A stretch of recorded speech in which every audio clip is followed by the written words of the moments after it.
अब हम जाएंगे सॉल्यूशंस की तरफ। तो सॉल्यूशन पहला देखिएगा कि मैंडेटरी पार्टी बेस्ड इलेक्शंस।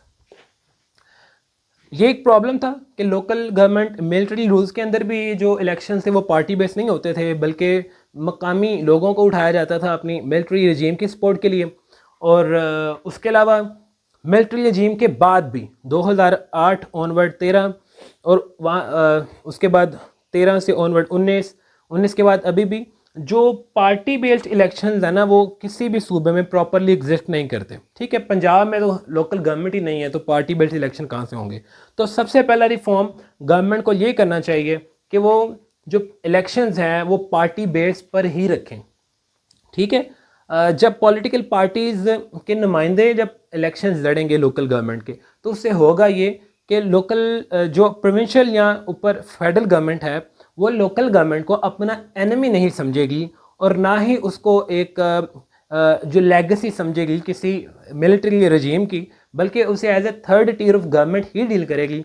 और जो लोकल गवर्नमेंट है वो एक मिसिंग लिंक की बजाय एक मैंडेटरी और एक एसेंशियल पार्ट बन जाएगा गवर्नेंस का। ठीक है, अगला पॉइंट देखिएगा कि constitutional safeguards regarding tenure security and elections. हमारा प्रॉब्लम क्या था? प्रॉब्लम ये था कि कॉन्स्टिट्यूशन के अंदर ये बात एग्जिस्ट करती है कि लोकल गवर्नमेंट होनी चाहिए, लेकिन प्रोसीजर एग्जिस्ट नहीं करता कि वो किस तरह काम करे, किस तरह उसके इलेक्शंस हों।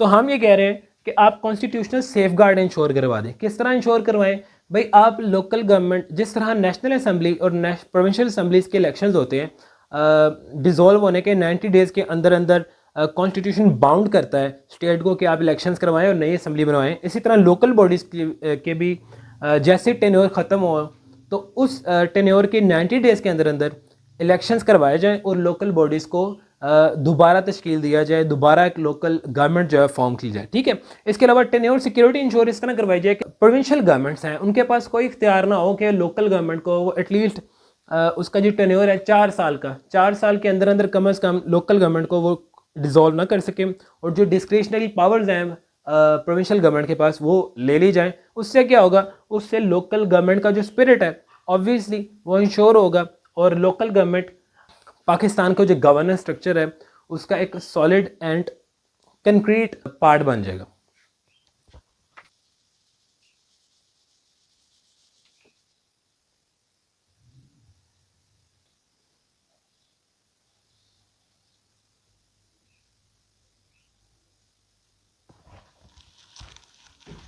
अच्छा, नेक्स्ट रिफॉर्म देखिएगा लोकल गवर्नमेंट को रिवाइटलाइज करने के लिए, creation of a local government service काड्रा।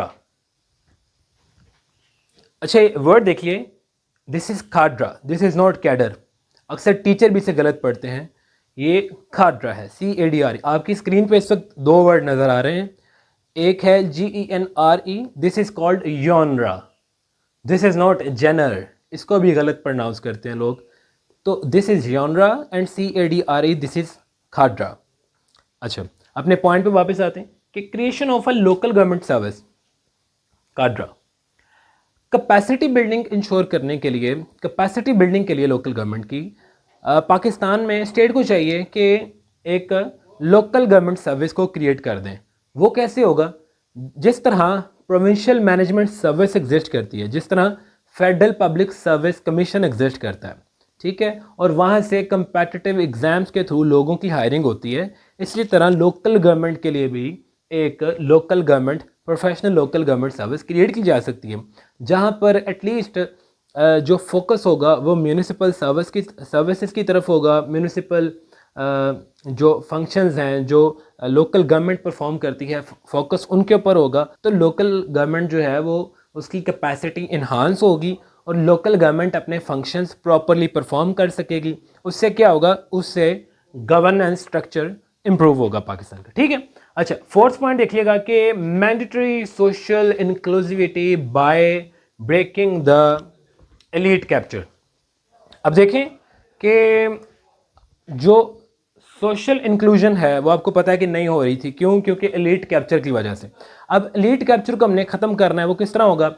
ये बात समझिए कि पाकिस्तान के अंदर जो लोकल गवर्नमेंट एक्ट एग्जिस्ट करते हैं डिफरेंट प्रोविंसेस के अंदर, सब प्रोविंसेस के अंदर कोटाज मौजूद हैं विमेन के लिए, पीजेंट्स के लिए, एंड रिलीजियस माइनॉरिटीज़ के लिए। तो करना क्या है, सिर्फ उन लॉज को इम्प्लीमेंट करना है, और इसके अलावा जो वेमेन और रिलीजियस माइनॉरिटीज़ और पीजेंट्स हैं इनको डायरेक्टली इलेक्ट करना है। ठीक है, उससे क्या होगा, उससे सोशल इंक्लूजन होगी।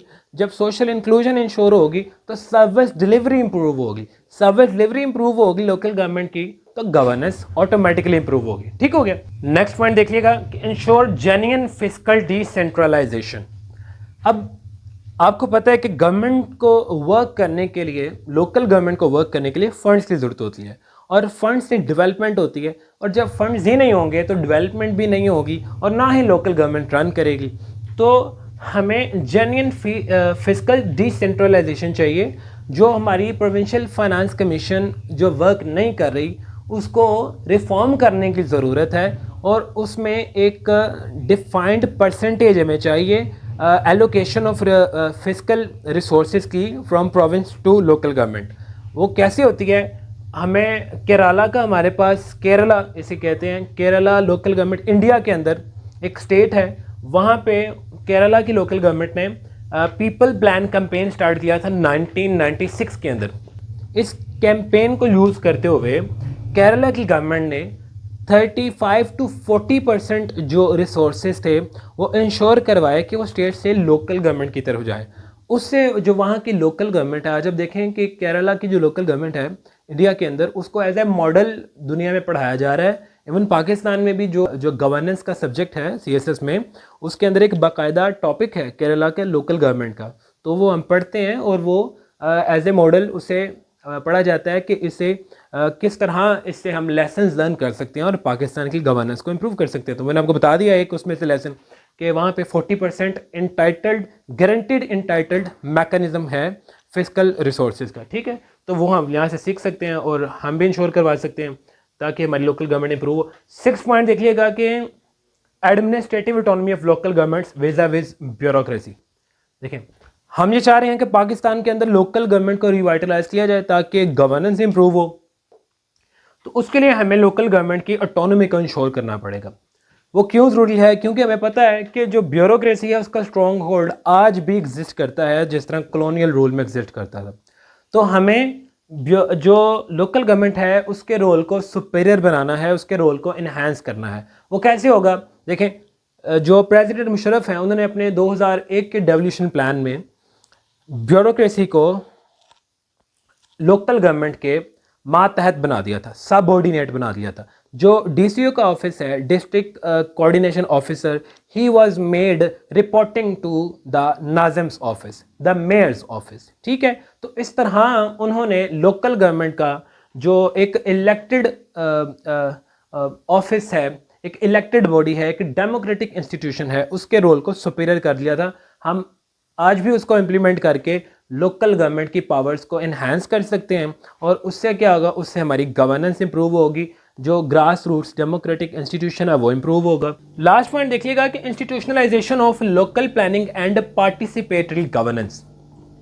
देखें, ये पॉइंट कहता है कि जो लोकल प्लानिंग है और जो पार्टिसिपेशन है ना गवर्नेंस की, उसको इंस्टीट्यूशनलाइज कर दें, यानी एक प्रॉपर इंस्टीट्यूशन बनाएं। वो उस इंस्टीट्यूशन का काम ही यही हो कि वो जो पब्लिक पार्टिसिपेशन है, जो सिटीज़न पार्टिसिपेशन है, उसको गवर्नेंस में और प्लानिंग में इंश्योर करवाए। ठीक है, मिसाल के तौर पे मैं आपको मिसाल देता हूँ कि क्या ये हुआ है, क्या ये हो रहा है। जी बिल्कुल हो रहा है।